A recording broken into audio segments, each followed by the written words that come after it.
नमस्कार। मैं हूं हेमंत चड़ार और आप देख रहे हैं मध्य प्रदेश का number 1 news channel the Bahujan news Damoh MP. चलिए अब देखते हैं मध्य प्रदेश की सभी मुख्य खबरें फटाफट अंदाज में। भारत पाकिस्तान सीजफायर पर सियासी घमासान, विपक्ष ने सरकार से जवाब मांगा। भारत और पाकिस्तान के बीच सीजफायर की घोषणा के बाद देश में राजनीतिक हलचल तेज हो गई है। विपक्ष ने इस फैसले पर सवाल उठाते हुए मोदी सरकार से जवाब मांगा है। अमेरिकी राष्ट्रपति डोनाल्ड ट्रंप द्वारा सीजफायर की घोषणा किए जाने पर कांग्रेस और आरजेडी ने विरोध जताया है। कांग्रेस अध्यक्ष मल्लिकार्जुन खड़गे और राहुल गांधी ने प्रधानमंत्री नरेंद्र मोदी को पत्र लिखकर संसद का विशेष सत्र बुलाने की मांग की है। उन्होंने कहा कि सरकार को पहलगाम आतंकी हमला, ऑपरेशन सिंदूर और सीमा पार गोलीबारी जैसे मामलों पर स्पष्ट जवाब देना चाहिए। पूर्व मुख्यमंत्री दिग्विजय सिंह ने सोशल मीडिया पर सवाल उठाए हैं कि क्या भारत ने शिमला समझौते को दरकिनार कर दिया है और तीसरे पक्ष की मध्यस्थता को स्वीकार कर लिया है। राज्यसभा सांसद कपिल सिब्बल ने ऑल पार्टी मीटिंग बुलाने की मांग की है।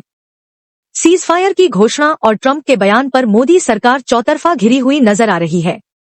विपक्ष का कहना है कि सरकार को जल्द जवाब देना होगा। देश खतरे में हो तो सुप्रीम कोर्ट चुप नहीं रह सकता, सीजफायर पर जस्टिस बी गवई की दो टूक टिप्पणी।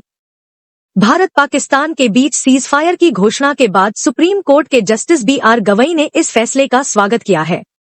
उन्होंने कहा कि राष्ट्रीय संकट के समय न्यायपालिका की भूमिका अहम होती है और जब देश खतरे में हो तो सुप्रीम कोर्ट अलग नहीं रह सकता। 14 मई को देश के 52वें चीफ जस्टिस की शपथ लेने जा रहे जस्टिस गवई ने मीडिया से बातचीत में पाकिस्तान के मौजूदा टकराव और ऑपरेशन सिंदूर पर खुलकर बात की। उन्होंने कहा कि युद्ध से कुछ हासिल नहीं होता और पहलगाम घटना पर दुख जताते हुए पूर्ण न्यायालय की बैठक बुलाकर इसकी निंदा की गई। राजनीति में जाने के सवाल पर उन्होंने स्पष्ट किया कि उनका राजनीति में जाने का कोई इरादा नहीं है। उन्होंने कहा कि संविधान ही सुप्रीम है और न्यायपालिका को अपनी भूमिका निभानी चाहिए। इस बयान के बाद सीजफायर पर राजनीतिक और न्यायिक चर्चाएं तेज हो गई है। भारत और पाकिस्तान के बीच सीज फायर की जानकारी देने वाले भारतीय विदेश सचिव विक्रम मिस्त्री को सोशल मीडिया पर लगातार ट्रोल किया जा रहा है और न सिर्फ ट्रोल बल्कि उनके पूरे परिवार तक को भी निशाना बनाया जा रहा है, जिस पर विपक्ष विदेश सचिव के बचाव में उतरा हुआ है। भारत और पाकिस्तान के बीच 10 मई को हुए सीज फायर के बाद विदेश सचिव विक्रम मिस्री ने इसकी जानकारी मीडिया को दी। इस दौरान उन्होंने 46 सेकंड में अपनी बात कही और प्रेस वार्ता खत्म कर दी। बस उनके इसी ऐलान के बाद से एक ट्रोलिंग गैंग ने विक्रम मिस्त्री को निशाने पर ले लिया, वो भी इतनी असंवेदनशीलता के साथ कि उनको गालियां देने वाले ट्रस्ट ने उनके परिवार, उनकी बेटियों तक को नहीं बख्शा। और हद तो उस वक्त हो गई जब कई यूजर्स उनके पोस्टर्स पर ऑनलाइन अब्यूज करने के साथ ही उनके परिवार के साथ उनकी पुरानी तस्वीरें शेयर कर उनकी बेटी का मोबाइल नंबर और कई तरह के कमेंट्स करने पर उतारू हो गए। इसके बाद तमाम ट्रोलिंग के बाद आखिरकार भारत पाकिस्तान तनाव के बीच भारत का पक्ष दुनिया के सामने रखने वाले विदेश सचिव विक्रम मिस्त्री ने अपना एक्स अकाउंट प्राइवेट कर लिया। यानी कल तक जिस विंग कमांडर वमिका सिंह और कर्नल सोफिया कुरैशी के साथ कश्मीरी हिंदू विदेश सचिव विक्रम मिस्त्री की तस्वीर पर वाहवाही लुटाई जा रही थी, आज वही विदेश सचिव विक्रम मिस्त्री को ट्रोल किया जा रहा है।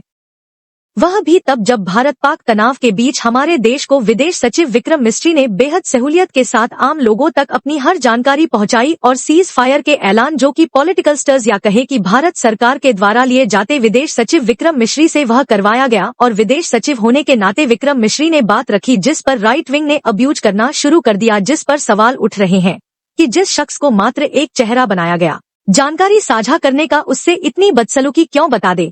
विदेश सचिव विक्रम मिस्री की रोलिंग के खिलाफ पूरा विपक्ष खड़ा हुआ है। सपा प्रमुख अखिलेश यादव, आईएमआईएम प्रमुख ओवैसी और कांग्रेस के राज्यसभा सांसद राजीव शुक्ला तक ने इस मुद्दे पर विक्रम मिस्री का बचाव करते हुए सरकार से सवाल उठाए हैं।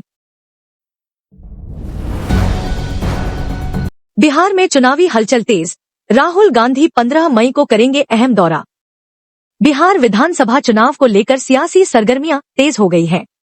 एनडीए और महागठबंधन दोनों ही अपनी चुनावी तैयारियों में जुट गए हैं। आरजेडी नेता तेजस्वी यादव लगातार बिहार दौरे पर हैं, जबकि कांग्रेस सांसद राहुल गांधी भी सक्रिय है। राहुल गांधी 15 मई को बिहार दौरे पर आ सकते हैं, जो पिछले 5 महीनों में उनका चौथा दौरा होगा। कांग्रेस दलित और पिछड़ा वर्ग को साधने की कोशिश कर रही है। इस दौरान राहुल गांधी सामाजिक न्याय से जुड़े एक्टिविस्टों से मुलाकात करेंगे और महात्मा ज्योतिबा फुले व सावित्रीबाई फुले पर बनी फिल्म भी देखेंगे। सूत्रों के अनुसार मई के आखिर में प्रधानमंत्री नरेंद्र मोदी भी बिहार दौरे पर आ सकते हैं। राहुल गांधी का यह दौरा राजनीतिक रूप से अहम माना जा रहा है, क्योंकि कांग्रेस सामाजिक न्याय के मुद्दे को लेकर रणनीतिक बढ़त लेने की कोशिश कर रही है। बिहार की राजनीति में इन दौरों के चलते गहमागहमी बढ़ गई है। भारत पाकिस्तान तनाव के बाद हालात सामान्य, सेना ने दी राहत भरी जानकारी। भारत और पाकिस्तान के बीच 18 दिनों तक चले तनाव के बाद 10 मई को युद्ध विराम की घोषणा की गई। इसके बाद जम्मू कश्मीर और इंटरनेशनल बॉर्डर से लगे इलाकों में शांति देखी गई। भारतीय सेना ने बताया कि बीती रात किसी भी तरह की गोलीबारी या घुसपैठ की घटना नहीं हुई, जो राहत भरी खबर है। 22 अप्रैल को पहलगाम में हुए आतंकी हमले के बाद से लगातार गोलीबारी और घुसपैठ की कोशिशें हो रही थी, लेकिन 11 और 12 मई की रात सबसे ज्यादा संघर्ष झेलने वाले पुंछ में भी कोई शेलिंग रिपोर्ट नहीं आई। उम्मीद जताई जा रही है कि शहर छोड़कर गए लोग वापस लौट सकते हैं। श्रीनगर की डल झील, जम्मू कश्मीर सिटी, जैसलमेर, बाड़मेर और अमृतसर में भी हालात सामान्य हो रहे हैं। लोग अपने काम पर लौट रहे हैं, बाजारों में चहल पहल बढ़ रही है और सड़कें फिर से व्यस्त नजर आ रही हैं। प्रशासन ने लोगों से फर्जी खबरों से बचने की अपील की है। Subscribe the Bahujan News and like this video.